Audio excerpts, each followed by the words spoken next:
You want tea or coffee? Tea. Tea?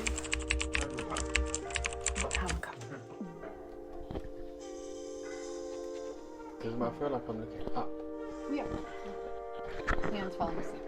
It's not very engaging. I gotta hold it up like this. This is new for us. Isn't it? How come I feel taller than you? It's always like that. You always get the lower spots. Makes me look taller, but actually I'm not. How does your phone being in the way make you look shorter than me? Why are we here today, Leon? Let everybody know while I have my tea. Putting me on the spot. Yeah. We are here today to talk about China and our experience in China that we visited just outside of Shanghai, main city center. And we recently posted on YouTube about it. We've had lots of questions, lots of amazing comments from you guys, our audience, and we thought we'd sit down here today and discuss it a bit more with you.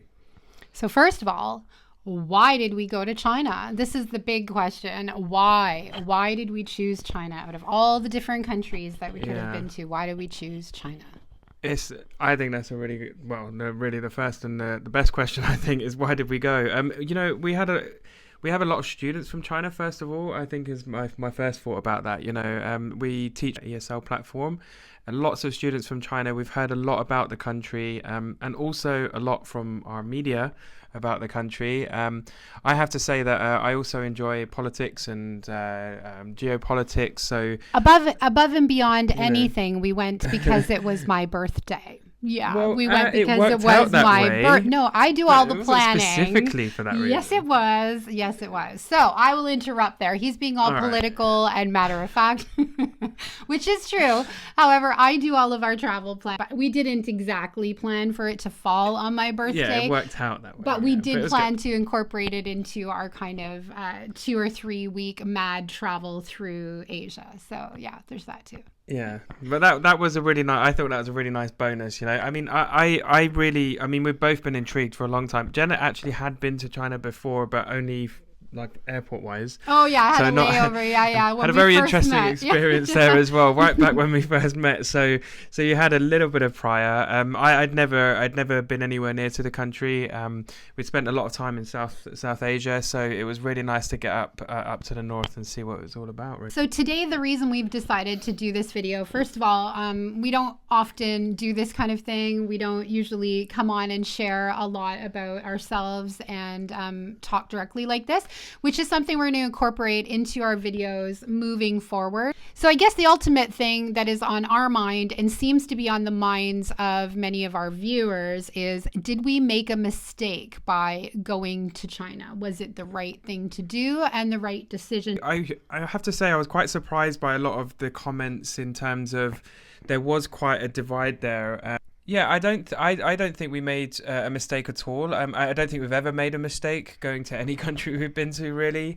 We haven't even missed a flight ever. So, I nearly did once, but that was because I was messing around on Instagram and I misread where my gate was, and I made the flight with 30 seconds to spare. I was running through Gatwick Airport. I'll never forget it. And that was on the way to Canada to come and see me with my entire family there waiting at the airport. Shocking. We wouldn't have had these 3 years of travel had he missed that plane because he was fiddling around. Big ass airports where it's like you sit down, you think you're there, and then all of a sudden the gate's 15-minute walk away. Well, okay, you could have told me that, But that was back before we were experienced travelers. Yeah. Now we know better. Now I know, yeah. Definitely no mistake. I would have said, one of the reasons we love to travel is to go and explore and see things for what they really are, not just for what we've learned or maybe heard in the past. So, we always embrace that, and I'm really grateful for the experience. And I guess I just want to address the fact that we travel the world full time. We've been doing this for 3 years now. Whenever we enter into any country, we always go with an open mind. We're there to explore the country. And this can get really difficult sometimes because you will be in one country and thoroughly enjoy it, and then go to another country and hear about some atrocities that may have occurred due to previous wars or past history. And these kind of things can make it really challenging challenging to travel. I know a lot of people have opinions about specific countries and the political impacts of these types of decisions and choices. But like I said, we decided to travel the world full time because we want to immerse ourselves in culture. And although sometimes in our videos, we don't always show you us hanging out with local people, we absolutely do. And we immerse ourselves immensely in the communities that we go to. We've just kind of been a little bit apprehensive to show a lot of that footage because we don't want to come across like we're making money off of the local people, or also it's just kind of awkward to whip out the camera when you're having this amazing conversation with people, to pull out the camera. Leon and I, despite being super comfortable on camera, kind of feel a little bit indifferent about doing that to other people. So yeah, anyways, that's what I have to say about that. What do you think? Yeah, I mean, I don't think we've ever made a mistake visiting any country, really. So another reason that we're doing this and how we've chosen to do this is we are basing it off of comments that we've received in our video comment section, which is very interesting. I highly encourage you to go check out our first video on China if you haven't already, and take a peek at the comment section. It's actually pretty interesting. So we've gathered our topics from the comment section in our video, and also some questions that have been posed to us by fellow travelers, that kind of thing. And our students too. Yeah, and our students too. Thank you for that. Of course. How did you find your ability to be able to communicate in China? Now, don't forget, Leon and I only were there for 24 hours. We went there on a transit visa. We wanted to get our feet wet in terms of experiencing the country, just to see what it was like. There's a lot of maybe misperceptions about the country. So we just wanted to give it a little bit of a go. And also it can be quite challenging to get a really long 1 month visa. So that's kind of how we went about it. So as far as our perspectives, we're very limited in what we can say and what we can share, not in what we can say because of censorship, of what we can say because we literally were only in one area for 24 hours. Yeah.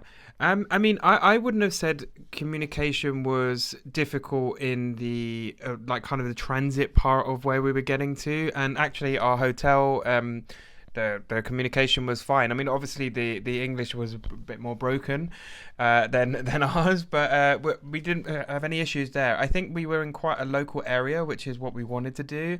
And as we ventured out and went into like a local restaurant, definitely the communication was a little bit harder. Nothing that Google Translate couldn't solve, with a few little errors here or there. So yeah, I don't think it was, to be honest with you, with technology these days, I think communication is something that can be achieved wherever you are. I think the only challenge to that is whether you need to have data to do that on your phone or whether you have a device. But I never expect people to speak English. Let me put that out there. We never expect people to be able to speak English when we travel. We understand we are visiting other countries. Because of the speed in which we travel, we have a hard time learning all of these different languages. So we try to learn pleasantries to be mindful and respectful. Yeah. But at the same time, because of the speed in which we travel and the amount of countries and my age and my brain, I cannot learn that many languages. But I would say that out of all of the countries we have been to, I did get the impression that there may be less English available, one-on-one speaking. Like Leon said, sure, at the hotel it was okay. The airport was okay. Even the airport was a little bit broken depending on who we were speaking to. And we were just in Pudong area, just outside of Shanghai. I would imagine if you would venture out into the villages or the smaller communities, would probably. And also, it's not just communication, but also like signage. So you will find that the rest there's not like English and Mandarin on the signs. It will pretty much just be native Chinese. So aside from the street names, so I think that's the other thing is like when you're walking down the street and you want to find a store or something, you're not really too sure what is it. So oh, totally, 100%. Like even we were lucky in the restaurants that there were like pictures. Okay. So prior to us going, a lot of people wanted to know what we may have been apprehensive about, or what we were anxious or nervous about. So I guess I'll just start that off with saying that my my apprehensions going there were more surrounding the visa. So like I wasn't nervous about going to the country per se. My main concerns were, would we get the visa? What was that process going to be like? Did I book the flights right? Would we be guaranteed to get in even? So I just had some apprehensions because it was a transit visa and I wasn't really sure how that would go for us. That was my main concern. My second biggest concern was, would our banking things operate? Like, so would we be able to use our credit cards? Would we be able to use our bank cards? Those things were high on my mind because we had a short layover. We were traveling like crazy the 3 weeks prior. We were go, go, go. So I didn't have as much time to do all the research and download the apps, and being there for 24 hours, I was like, well, you know, so I had some of those concerns going in, the ease of access to currency and would we be able to get in? Those were my main concerns. Yeah, definitely the app usage. You know, like we knew prior to going that like Google and the sites that we often use were going to obviously be restricted behind the paywall firewall. So and the payment, like Jen said. And we were just there for a very short amount of time. And so I had pre-booked our hotel through Expedia, which we have a link in our video description. We are affiliates with them. If you've never used Expedia, you can get quite a good discount on anything, car rental, hotel rental. So check that out. The links are always in every video that we make. So if you're interested in that, you can do that as well. And you can also check out what hotel we stayed at in our previous video. So we booked that way. And so we weren't really worried. We had our transfer service planned. We just knew we needed some cash just for our meals and things like that. And so the staff member at the hotel was really kind. He went out and he added on to our tab at the hotel and just when I got the cash. For us. So that was pretty convenient. Now, I would highly recommend, if you are planning a visit to go to China, to definitely download. There's quite a few different apps. Alipay, and there's quite a few different ones.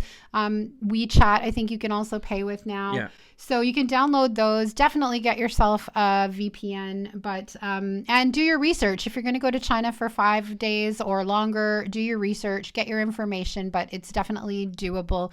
But it can be pretty cash heavy to society. So if you want to get cash, you can do that as well. Yeah, I mean, I think that depends on where you go. I mean, actually, it's quite cashless in most places, especially on transportation in main cities. But obviously, when you go outside, naturally, it's going to be more cash orientated. But I was just going to say about the VPN is I actually did download a VPN and it didn't work. So there are, even if you do have one, do expect it to still be blocked. There is a good fair chance that will happen. Yeah, or do your research and find out which ones work best, because maybe not all of them work the same. Yeah, and interestingly, an interesting statistic there is actually 99% of all internet traffic goes through mobile phone internet provider and not through like routers, like where you would typically used to in Western countries. We have a lot of like wired connections with like broadband and whatnot, but in China most of it does go through the cell networks.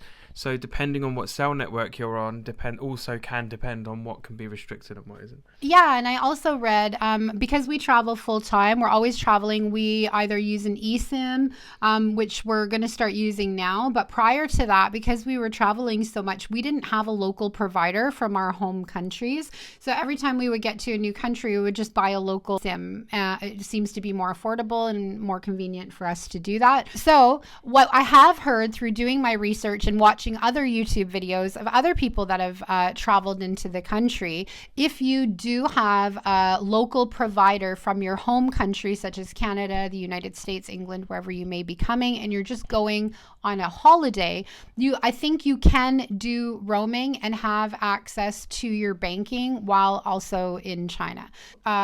So again, just do your research. We can only give you the information that we know, and I don't like to give advice or recommendations if we haven't actually used it ourselves.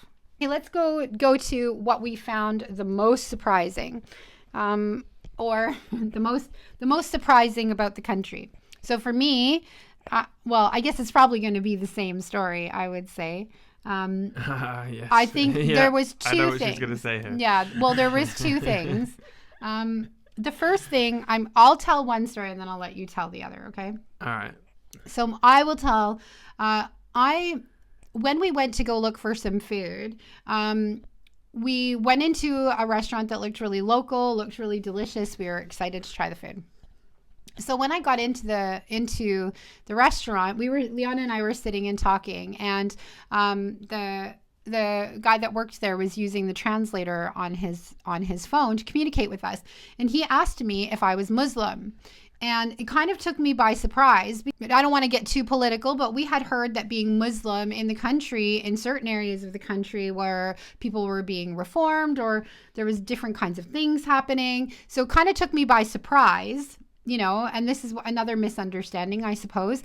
It took me by surprise. So I was like, oh no, Yeah. like I'm not Muslim, and I have no problem with Muslim people. I have no problem with any religion, any faith. I believe in the freedom to practice as you will. But I was like, no, because I thought maybe we weren't supposed to, like, it was like a test question or something like that.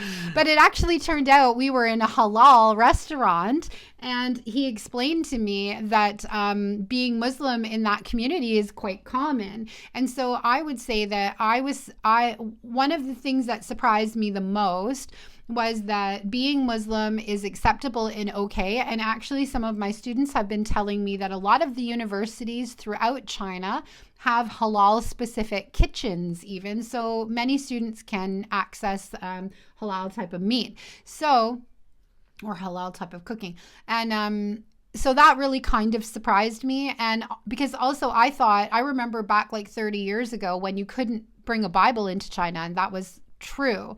However, now my understanding is that most religious practices are acceptable, aside from ones that may go against political party aligning. Those may not be permitted. And also, you are only allowed to have private group practices that are quite small. So you can't have large community practices like for a Bible study, let's say. You've still got to keep it around, a group of 15 people or so. This is what I hear. So if I'm incorrect, you could let me know in the comments. So actually, I was pleasantly surprised to learn that it was fully acceptable and okay to be Muslim and also to be Christian. So that actually really kind of surprised me. Yeah, it's definitely not an issue, and it's something we spoke about beforehand. I mean, would I say that I saw many religious spots? Like, did we see a church? No, I don't think so. We didn't see any. But we only saw 2 blocks. Buildings, so, but yeah, that's we true. didn't go. That's true. We didn't go. Yeah, we didn't That's go true. very far. But that's not to say that they aren't in other places. Actually, indeed, I have students who also practice Christianity as well. So yeah, absolutely. Yeah, there you go. So But- that was definitely a surprise. Yeah, and true. We didn't see any churches. We didn't see any places of worship. But again, I can show you many places in Canada if you would only go and visit 3 blocks that you wouldn't see one there either. So That's true. so that's why I'm saying, like, I don't know, we can only say so much on that. Yeah. Yeah. Okay, and so what was the second most shocking thing that we saw? What is another surprising thing or thing that took you by surprise about our time in China? Well, this was a really fascinating experience. It was quite a sad one, but very unexpected. When we first got there, outside our hotel, there was this kind of, what would you call them? Like a hutch, I guess.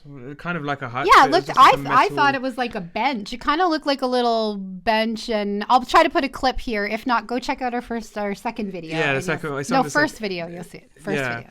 And it had openings, and there was a duck inside. It was so Like a cute. long-necked duck, I guess. If that's, I don't know if it was a duck or a a goose. We're not maybe. very good with that, but Maybe a goose. I think it was a duck. Yeah, I think it was a goose because it had a long neck. It was so cute. It would be actually yes. I scrabbled that last part. It was a goose. So there was this unit just outside the hotel, and it had some stones on top of it, and then like an opening, and there was a goose inside. Really beautiful, white, long neck, very Just chilling. cute, just chilling. And at first, my immediate thought was, it was an interesting spot for it to be because it was outside a hotel, and just opposite our hotel was like a big play area for kids, and there was a Burger King, you know, and it was like a retail kind of area-ish.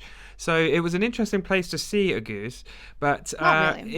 it looked like a bird. It was we just see happy. seagulls and ducks and goose everywhere, you know, like it's normal. My first thoughts is that it was maybe nesting, and then it was there, and I was like, "Oh, look, there's still the goose. I took a super video. cute. Yeah, me I took too. For Instagram, I was like, I'll take a video of the cute little goose, yeah, and goose, then duck, lady. Duck, goose. Remember that game, Duck Duck Goose? Yeah, and then so I was talking with Jen, and she wasn't looking directly at it, but then a lady kind of came over to my right-hand side. Yeah, I didn't see any of this, thankfully. And this is honestly exactly what happened. Literally, kind of just leant in, just brazenly, just leant in, grabbed the neck of the goose, snapped the neck of the goose, dragged it out of the thing, and just literally, honestly, just casually just walked down, just holding it like this, and just walked down past us and off into the distance, probably to one of the restaurants locally, or Duck Duck No Goose. I mean, it was sorry, that wasn't funny. It was definitely a very interesting. I mean, obviously, look, I mean, you know where your food comes from, but you don't expect to see it meat, like that. We're not, you know? yeah, exactly. Yeah. And it was like the kids, because there was the kids park and all this like little rides for kids. It's not about the actions of what happened. It was, number one, we didn't expect it, and number two, you don't expect to see that right outside of your hotel. So people got to eat. I get it, and I'm not brave. I'm the first to admit I would be a chicken, and I wouldn't want to have to do that. I'm a hypocrite. I'll eat the food. We understand. We're not judging, but that did happen. Yeah, and we have been sort of seen in the comments, like some people have said, like, look, like, I mean, it's kind of customary that you'll see the, you know, animal kind of killed fresh in front of you or within the restaurant. Sure, we've seen that all over the world. And we have seen that, before, but not in that kind of way, and not openly in public like that. And certainly not goose. So yeah, it's definitely stood out to me. Still a mystery. It's not just a reflection of China, the whole country. It's not like, I'm sure that's not happening everywhere or whatever. No. It was just something that happened. We happened to be in the right place at the wrong time, or however you would put that. Yeah. Yeah, and our way of looking at things is this is why it's difficult to tell stories sometimes, because we don't want to lead to any misunderstandings. Exactly. So listen, there's people that I talk to that have a bad impression of Italy because they went to Rome and they got their wallet stolen, and so now they say that Italy is dangerous and full of pickpockets. Well, it may be, but I've been to Italy multiple times and never had that happen. I also spoke to one of my students from Shanghai and told them this story about the goose, and they were like, I've never seen that my whole life, and I've lived here my whole life. So just keep that in mind when you are seeing things and when you are hearing things, especially on YouTube and on the internet. Some people's experiences are their own. It does not represent a country as a whole for any country. So that was just, but we still have to say, because it was pretty shocking, and we were already going there with a little bit of like intrigue and mystery, and you know, we're seasoned travelers. We've traveled all around the world. We've been to 41 countries. Sure, I mean, lots of people have been to more, but you know, so we were, I would say China, we were a little bit more like curious about what we were going to see and find. So that was that, and that was literally right at the start. We just arrived. I'm like, wow, so enamored by everything. I was so excited to be there. Thankfully, my back was turned, but that happened.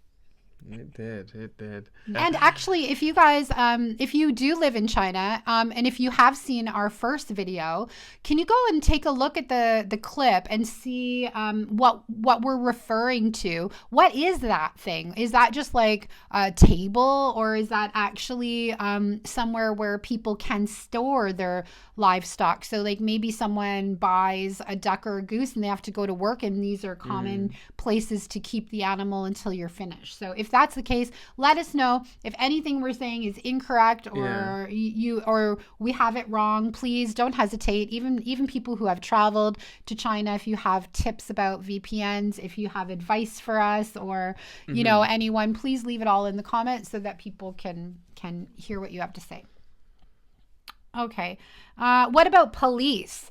So, what about surveillance and security and police? I'm from England, and one of the funny things about England is we don't really have a lot of visible police on the streets, but we I do was have. shocked when I went there the first time. Shocked. I was like, where are all the police?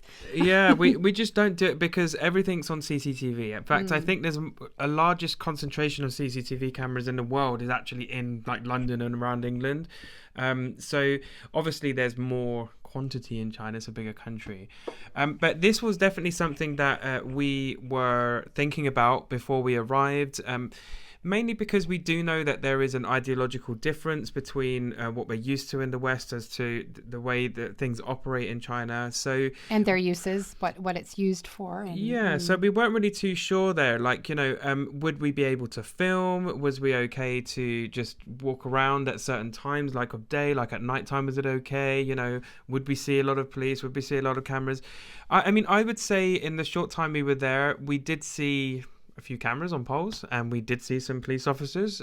We did see a couple of times police cars going down the street, but I wouldn't have said anything out of the norm.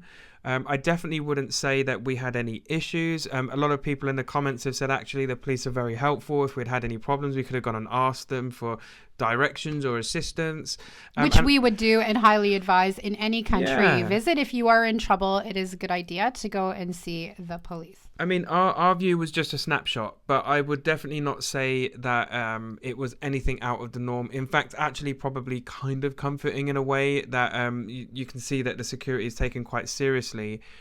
There was an area that we did see some bars on windows, like a communal housing area. Everywhere.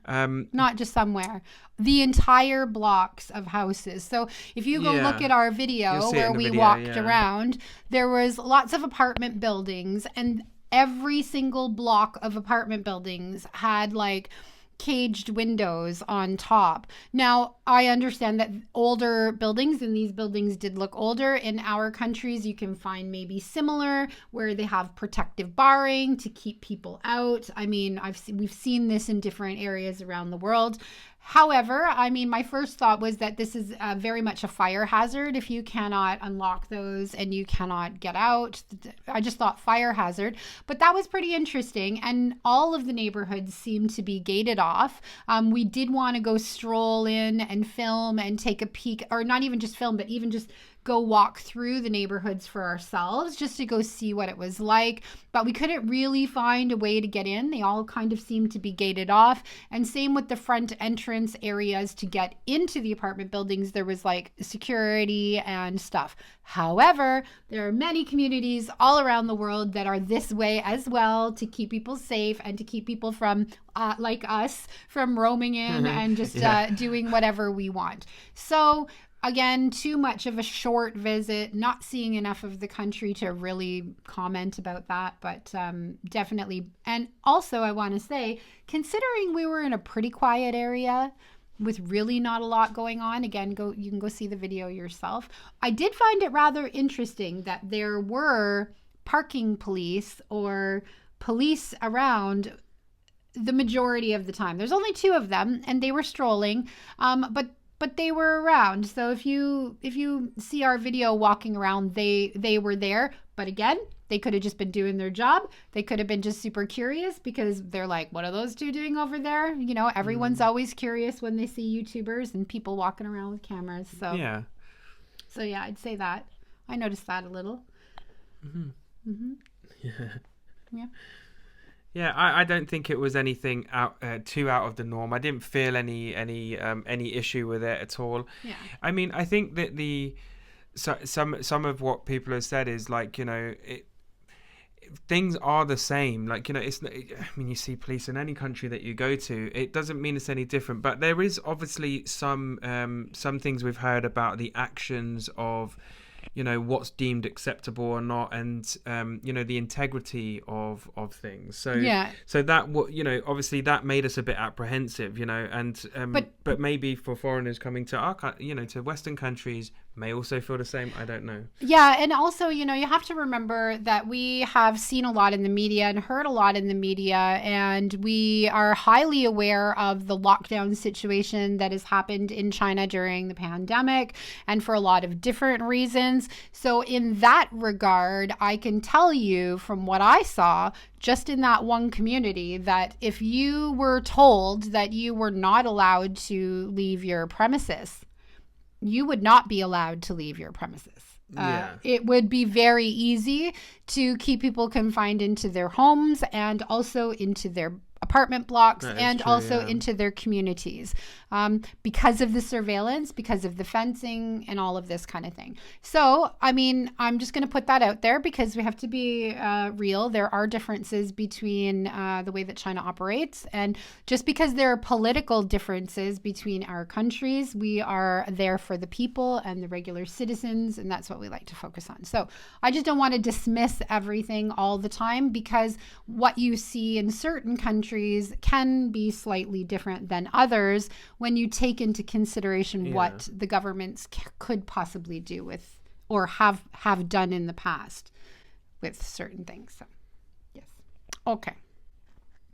This one was great. Are you paid by the CCP? Am I paid by the CCP? Are we paid by the CCP? Absolutely freaking not. No, Absolutely not. I mean, I don't even know I was offended by these comments. Like, seriously. Yeah, I don't even know how that would even happen, to be honest. I mean, propaganda? There are tourism boards, I guess. So I can see why some people might ask that question, or maybe some people are wondering if we were there and we looked happy and were enjoying the place, so therefore we were trying to shed things in a better light than they were. Absolutely not. Absolutely never, not. Never. We're definitely very genuine. We go and we, experience things as we experience them. No fluff.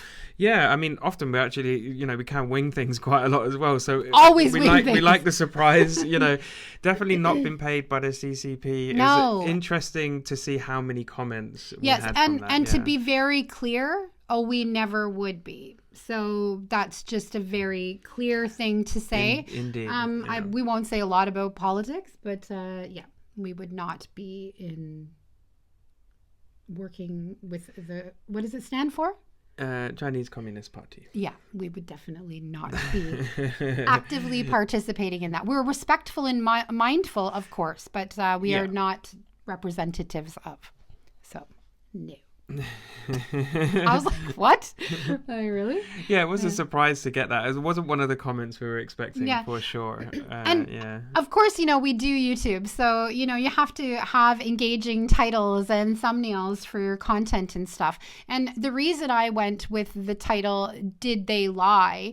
Was just to create some conversation and some thoughts around, did Western media lie? Did Chinese media lie? Like, who's lying? And actually, at the end of the day, I can't really comment on any of that.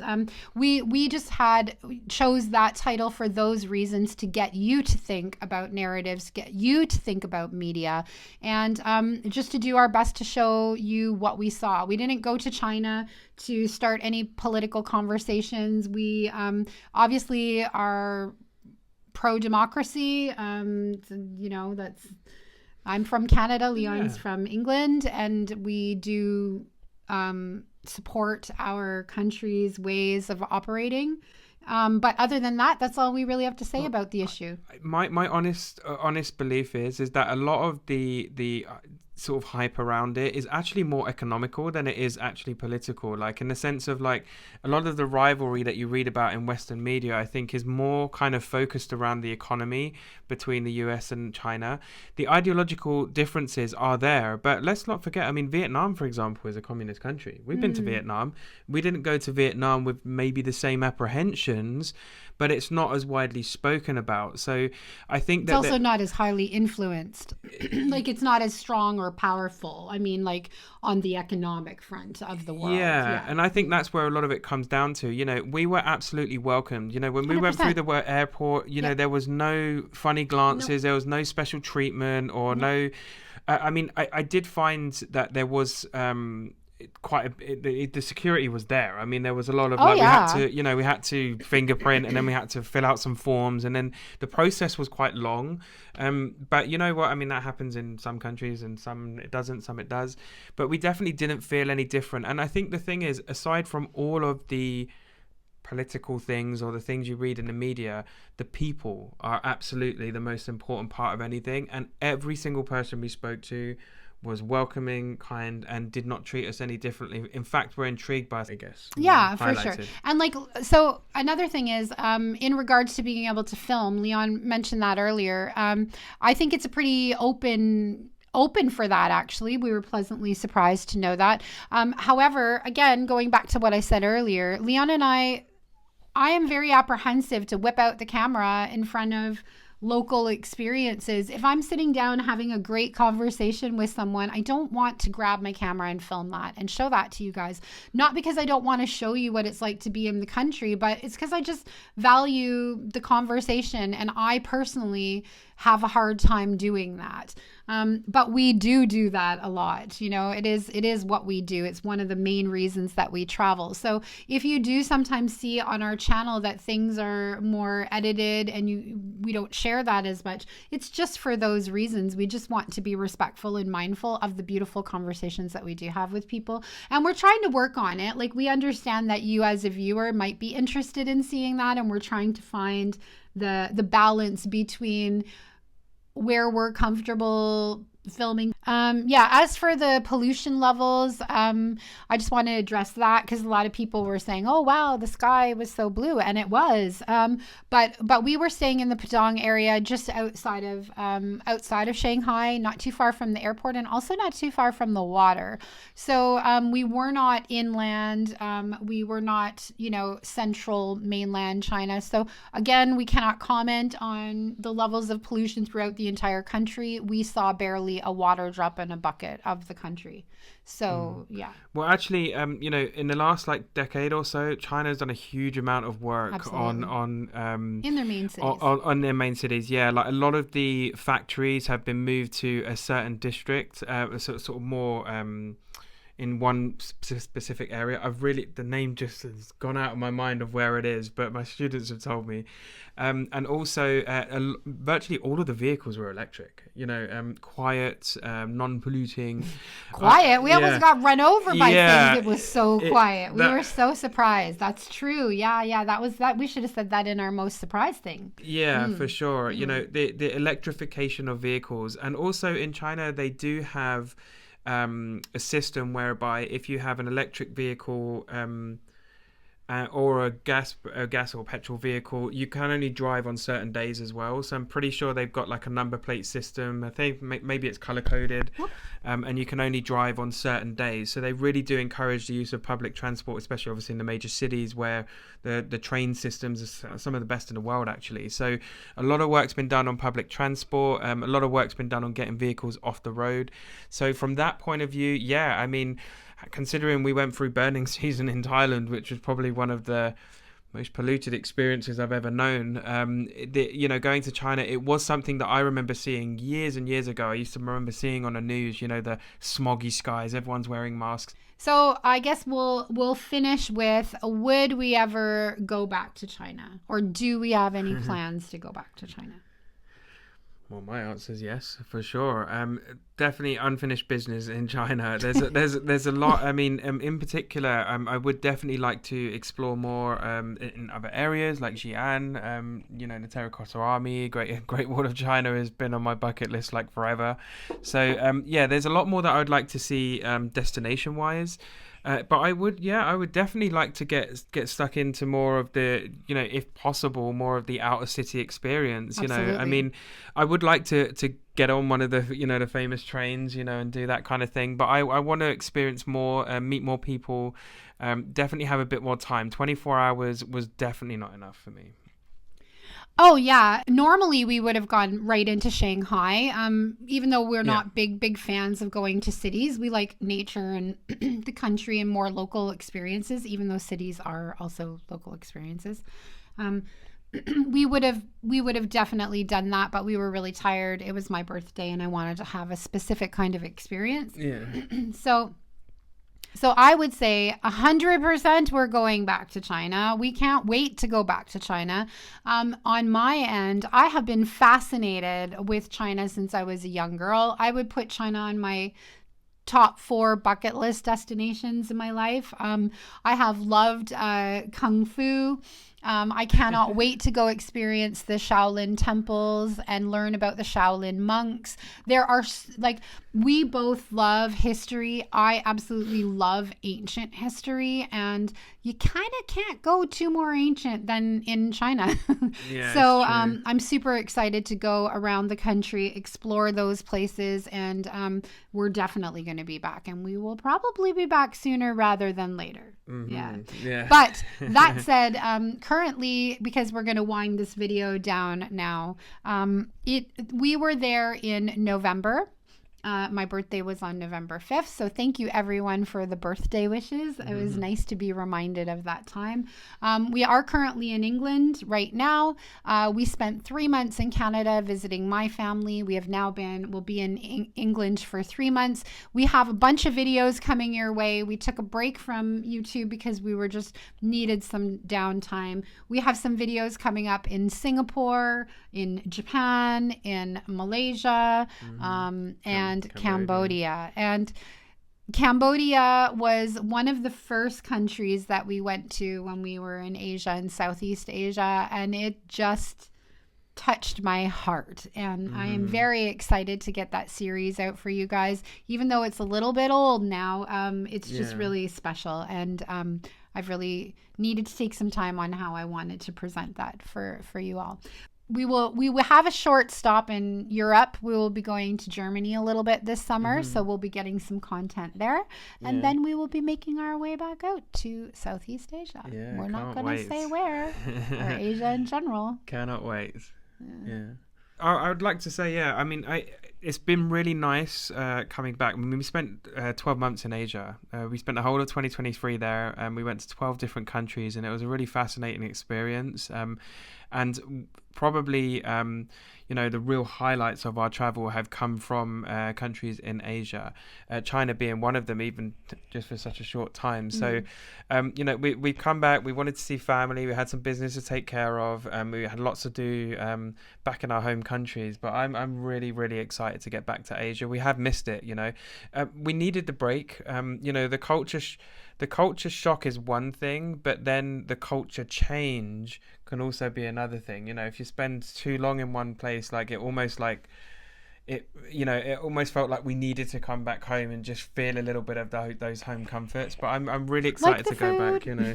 Yeah, definitely. But I'm looking forward to it. And the climate for me, spending 13 months without any cooler weather was tough on me. That was hard for me. Yeah, for sure. So it should be good. Yeah, I'm looking forward to the future, getting back over there. And that's it. End of the story. That's all. That's it. That's all. That's all we have to say. Okay, so and another thing I just wanted to say, we will be sharing more on our channel moving forward. We do have some videos to catch up on, like I said, so I will be getting those out as much and as quickly as possible. We are going to put together some guides on some places that we've traveled to in the past. Leon and I also want to do more sit-down videos like this about, just talking about each country we've been to, what we learned, lessons from there, tips and tricks, all that great stuff. And we're also feel free to ask us some questions. Feel free. We do put these questions together, and we do want to give you more. So if you've got other things that you want to know about what we do and how we do things, please shoot them in the comments, and we definitely pay close attention to that. Yeah, for sure. And we also, in regards to our filming style with our travels moving forward, we've really put a lot of thought into how we want to present things, how we want to articulate things. I do a lot of the YouTube video. Well, I do all of the YouTube video editing, and I've gone through and tried lots of different things, lots of different styles. We've tried to do the kind of vlogging style or the more cinematic style. Do we want to share hotels? But we're going to continue just to bring you who we are and what we do. We will try to be a little more open and show you a little bit more behind the scenes and in behind the scenes, I mean local communities and more of our local experiences. But we are us, and we are digital nomads, and we are Jen and Leon, and we do it our way. Indeed. Yeah. What she said. Yeah. And I guess at the end of the day, I'm just gonna have to say, see you soon. But not soon enough. Yay! Done.